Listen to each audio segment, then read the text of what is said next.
आज ही डाउनलोड करें Skymet mobile app, पूछे मौसम का हाल अपनी पसंदीदा भाषा में और रहे बाकियों से एक कदम आगे।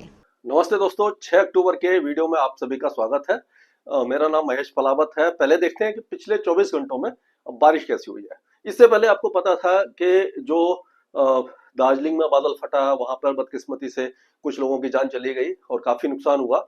और उसी तरह से हमने देखा कि नेपाल की पहाड़ियों पर भारी बारिश हुई है और बिहार के उत्तरी जिलों में भी बाढ़ जैसी स्थिति, जैसे मैंने आपको देखा होगा पिछले वीडियो में मैंने बताया था कि ये यहाँ पर बाढ़ जैसी स्थिति बनने वाली है और रेड अलर्ट सिचुएशन होने वाली है। तो वही देखने को मिला है और भारी बारिश हुई है। लेकिन अब जो बिहार है और नेपाल है वहां बारिश कम हो गई है। लेकिन अब देखते हैं कि बाकी इलाकों में किस तरह की बारिश हुई है। तो आप देखिए, ये देखिए बांग्लादेश में, ये सारे इलाकों में, असम वगैरह में, सभी जगह पर जो बारिश की गतिविधियां काफी ज्यादा देखने को मिली है। गोलपारा में जैसे 41 मिलीमीटर है, उसी तरह से अगर हम दीघा में बात करें तो 76 मिलीमीटर है। और ये अगर और बाकी इलाकों के देखते हैं हम कहाँ पर किस तरह की बारिश है। चांदवाली में 56 मिलीमीटर है और उसी तरह पुरी में 77 मिलीमीटर की बारिश हुई है। और यहाँ पर अगर परवनी जो महाराष्ट्र में है, 121 मिलीमीटर की भारी बारिश देखने को मिली है।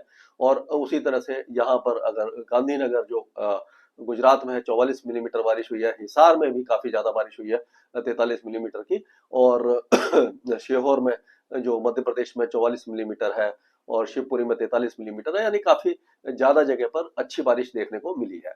और इस समय अगर हवाओं की स्थिति देखें तो ये स्काईमेट का मैप है, इसमें आप देख सकते हैं। यहाँ पर देखिए, जो साइक्लोन शक्ति था वो काफी दूर चला गया। यहाँ पर बना था, अरब सागर बना था और धीरे धीरे काफी दूर चला गया। ये फिर से थोड़ा सा रिकर्व करेगा, अंदर की तरफ आएगा। यानी सीवियर साइक्लोन से साइक्लोन बन गया है, डिप्रेशन बन जाएगा और ये फिर से अंदर की तरफ आएगा। लेकिन ये समुद्र के बीच में ही समाप्त हो जाएगा। और सबसे बड़ी बात है कि ये तट को पार नहीं करेगा, तो ओमान के ऊपर भी इसका कोई खास खतरा दिखाई नहीं देने वाला है। हल्की फुल्की बारिश ही यहाँ पर दिखाई देने वाली है। यहाँ पर एक वेस्टर्न डिस्टर्बेंस है जो ये सेंट्रल पाकिस्तान और पंजाब के ऊपर है। तो इसी के असर से आज पहाड़ों पर हैवी स्नोफॉल यानी हैवी रेनफॉल के साथ कुछ जगहों पर स्नोफॉल होगा, यानी बर्फबारी होगी कई इलाकों में, खासकर जम्मू कश्मीर, हिमाचल और उत्तराखंड के ऊंचे पहाड़ों पर। और बाकी जगह पर बारिश होगी। लैंडस्लाइड और मडस्लाइड की भी संभावना दिखाई दे रही है। पंजाब, हरियाणा, ये जितने भी इलाके हैं यहाँ पर भी बारिश की संभावना दिखाई दे रही है। तो ये वेस्टर्न डिस्टर्बेंस है, ये साइक्लोन है और ये इस तरह से हवाएं चल रही हैं। इससे आपको अंदाजा हो जाएगा कि किस तरह का वेदर रहने वाला है। माफ कीजिएगा, मैंने वीडियो 2 दिन से ढंग से नहीं बना पाया और अभी भी तबीयत ज्यादा अच्छी नहीं है, इसीलिए थोड़ा सा दिक्कत आएगी बोलने में मुझे, तो थोड़ा उसको कंसीडर कर लेना। तो ये आज के अगर हम देखें, ये 6 तारीख को, तो देखिए जम्मू कश्मीर और हिमाचल के ऊंचे पहाड़ों पर बहुत अच्छी बारिश है और स्नोफॉल भी है। पाकिस्तान के पंजाब प्रांत में भी बारिश की गतिविधियां दिखाई दे रही हैं। उत्तराखंड में भी तेज बारिश के साथ साथ कहीं कहीं पर ओलावृष्टि हो सकती है। और उत्तर प्रदेश के भी जो पश्चिमी और उत्तर पश्चिमी पहाड़ में लगे हुए इलाके हैं, वहां पर भारी बारिश की संभावना है। और लखनऊ, कानपुर, फैजाबाद तक भी बारिश की संभावना दिखाई दे रही है। हाथरस, आगरा, अलीगढ़, ये सारे इलाके भी बारिश देखेंगे। और अगर हम पंजाब की बात करें तो अमृतसर, गुरदासपुर से लेकर के फिरोजपुर, तरन तारण, अबोहर, फजलिका, मुक्तसर, बठिंडा से लेकर के जलंधर, पटियाला, ये सारे इलाके बारिश देखेंगे। और हरियाणा में भी हिसार में काफी अच्छी बारिश हुई है। अभी भी हिसार, रोहतक, जिंद, चरखी दादरी, ये जो इलाके हैं तेज बारिश देख सकते हैं। कुरुक्षेत्र, करनाल, पानीपत, सोनीपत, यमुनानगर वगैरह में भी बारिश की संभावना नजर आ रही है। दिल्ली एनसीआर में आज बारिश की गतिविधियां हुई हैं, कल भी रात को हुई थी, अभी भी बारिश की संभावना बन रही है। और राजस्थान की बात करें तो राजस्थान का जो सूखा मौसम था उसमें फिर से बाहर आई है। और ये आप कह सकते हैं कि गंगानगर, हनुमानगढ़, चूरू, सीकर, अलवर, ये भरतपुर, दौसा, करौली, सवाई माधोपुर, कोटा, ये सारे इलाके लेकर के उदयपुर, चित्तौड़गढ़ वगैरह में कम है, लेकिन जयपुर, अजमेर से लेकर के आपका ये चूरू, बीकानेर तक बारिश की गतिविधियां दिखाई दे रही है। तो यानी कि उत्तरी और पूर्वी इलाकों में बारिश की गतिविधियां काफी अच्छी होने वाली हैं। और उसी तरह से गुजरात के भी कई इलाके बारिश देखेंगे। हालांकि बहुत ज्यादा भारी बारिश नहीं होगी, लेकिन साबरकांठा, बनासकांठा, महेसाना, पाटन, अहमदाबाद, गांधीनगर, सूरत, वलसाड, नवसारी, डांग, तापी, राजकोट, ये जो इलाके हैं, देवभूमि, द्वारका, पोरबंदर, जूनागढ़, ये सारे इलाकों में बारिश की संभावना, हल्की से मध्यम बारिश की गतिविधियां ही दिखाई देने वाली है। पूर्वी उत्तर प्रदेश में खास बारिश दिखाई नहीं दे रही है। और उसी तरह तरह से बिहार में भी कोई खास बारिश आपको दिखाई नहीं देने वाली, यानी बिहार का मौसम भी लगभग शुष्क होने वाला है। काफी यहाँ पर बाढ़ जैसी स्थिति बन गई थी, अब यहाँ पर मौसम साफ हो जाएगा। उसी तरह से झारखंड और पश्चिम बंगाल के ज्यादातर इलाके साफ रहेंगे। उप हिमालय पश्चिम बंगाल और गंगे पश्चिम बंगाल में हल्की बारिश है। पूर्वोत्तर राज्यों में भी मॉडरेट शावर्स ही दिखाई देंगे। उड़ीसा के कई इलाके आपके बारिश देखते रहेंगे, यानी कि आपका ये बारागढ़ से लेकर के आपका देखनाल, अंगुल, गजपति, गंजम, कोरापुट, रायगढ़ और पुरी, भद्रक और जाजपुर, यहाँ से लेकर के आपका फुलवनी और बोलनगीर, ये सारे इलाके, भवानीपट्टनम वगैरह सभी इलाकों में बारिश की गतिविधियां दिखाई दे रही है। उत्तरी जो छत्तीसगढ़ है, अंबिका, सरगुजा, सूरजपुर, उस जगह पर तो ज्यादा बारिश नहीं है, लेकिन बाकी इलाकों में आपका दुर्ग, राजनांदगांव, रायगढ़, बलौद बाजार, जांजगीर, चंपा, रायपुर से लेकर के बस्तर तक, ये सारे इलाकों में बारिश की गतिविधियां दिखाई देंगी आपको। और यहाँ पर भी उत्तर प्रदेश की बात करें तो प्रयागराज तक आज बारिश है, उसके बाद बारिश में कमी आ जाएगी। और मध्य प्रदेश की बात करें तो ग्वालियर संभाग से लेकर के शिवपुरी, शाजापुर से लेकर के आपका भोपाल, बैतूल, होशंगाबाद, सागर, दमोह, टीकमगढ़, सिद्धि, सतना, सिंगरौली, पाना, उमरिया, दमोह, ये और ये कटनी, जबलपुर, डिंडोरी, मांडला, अनूपपुर, यहाँ तक बारिश की गतिविधियां दिखाई देंगी। और अब विदर्भ के भी कई इलाके बारिश देखेंगे, नागपुर और वाशिम, भंडारा और ये जो आपका गोंडिया, गढ़चिरौली, ब्रह्मपुरी, ये सारे इलाकों में बारिश की गतिविधियां आपको दिखाई देने वाली है। लेकिन अगर पश्चिमी और दक्षिण पश्चिमी मध्य प्रदेश की बात करते हैं, जैसे कि नीमच, रतलाम, अलीराजपुर, बड़वानी, धार, खांडवा, ये जो इलाके हैं, इंदौर वगैरह, यहाँ पर चांसेस बारिश के दिखाई नहीं दे रहे हैं।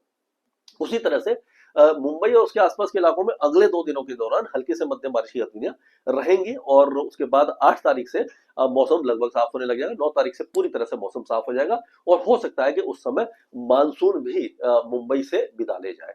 और अगर बाकी इलाकों की बात करें, आपके मराठवाड़ा में, मध्य महाराष्ट्र, यहाँ पर ज्यादा बारिश नहीं है, लेकिन ये जो इलाके हैं आपके कोस्टल एरियाज हैं, जैसे सिंधु, रत्नागिरी, महाबलेश्वर, यहाँ तक तो बारिश की गतिविधियां महाराष्ट्र में भी दिखाई दे रही है। तेलंगाना के कई इलाके आज बारिश देखने वाले हैं और कोस्टल आंध्र प्रदेश में भी बारिश रहेगी। और इंटीरियर कर्नाटका, नॉर्थ इंटीरियर का चित्रदुर्ग और उसके आसपास के इलाकों में गुलबर्गा, गंडक, कोपल, ये जो इलाके, यहाँ पर बारिश की संभावना नजर आ रही है। केरल, तमिलनाडु और रायलसीमा में चांसेस बहुत कम है, लक्षद्वीप में भी कम है, लेकिन अंडमान और निकोबार द्वीप समूह में बारिश की गतिविधियां रहने वाली है।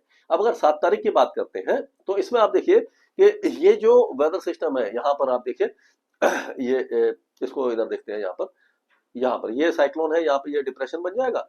ये देखिए, ये यहाँ से थोड़ा सा ये अंदर की तरफ आएगा, धीरे धीरे अंदर की तरफ आएगा ये, और देखिए इधर आ गया, ये 8 तारीख को यहाँ पर आ गया और 9 तारीख को और आगे आ गया।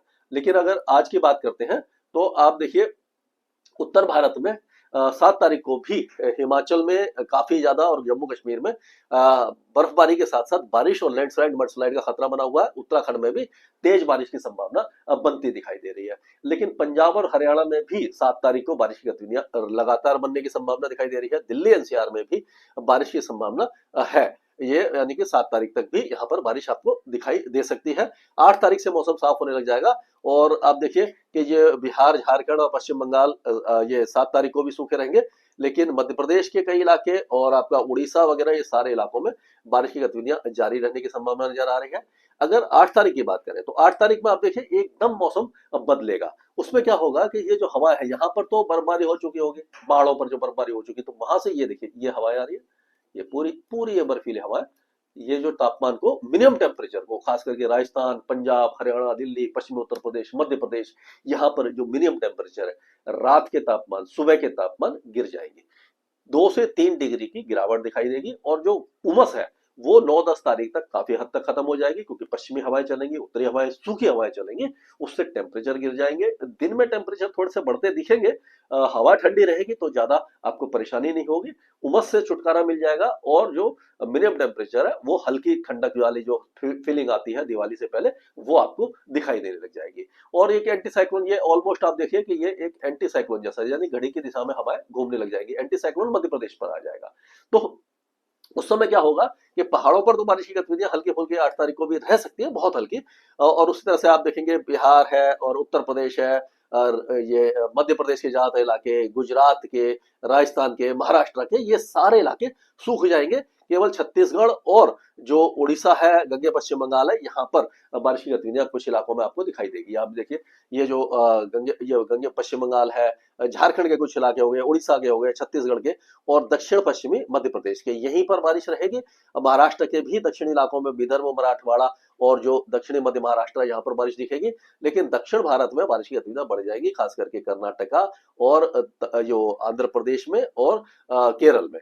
ये यानी कि दक्षिण भारत में थोड़ा मानसून सक्रिय हो जाएगा, बाकी इलाकों में मानसून धीरे धीरे हटने लग जाएगा। तो मतलब आप कह सकते हो कि 8-9 तारीख से काफी हद तक, ये अगर हम देखें 9 तारीख की बात करें तो 9 तारीख में आप देखें कि मानसून पूरा, ये देखिए महाराष्ट्र के ज्यादातर इलाके से मतलब ये विड्रॉ होगा नहीं होगा बात की बात है, लेकिन बारिश एक तरह से ये पूरे इलाकों से हट जाएगी। केवल ये दक्षिणी छत्तीसगढ़ और आपका तेलंगाना, आंध्र प्रदेश, उड़ीसा और ये गंगे पश्चिम बंगाल से लेकर के दक्षिण भारत तक ही सीमित रह जाएगी। इस तरह का मौसम हमें दिखाई दे रहा है। स्काईमेट वेदर में अभी के लिए इतना ही। मौसम से जुड़ी सटीक जानकारी और खबरों के लिए हमारे YouTube चैनल को सब्सक्राइब करें और बेल आइकन दबाकर हर खबर पर रखें नजर।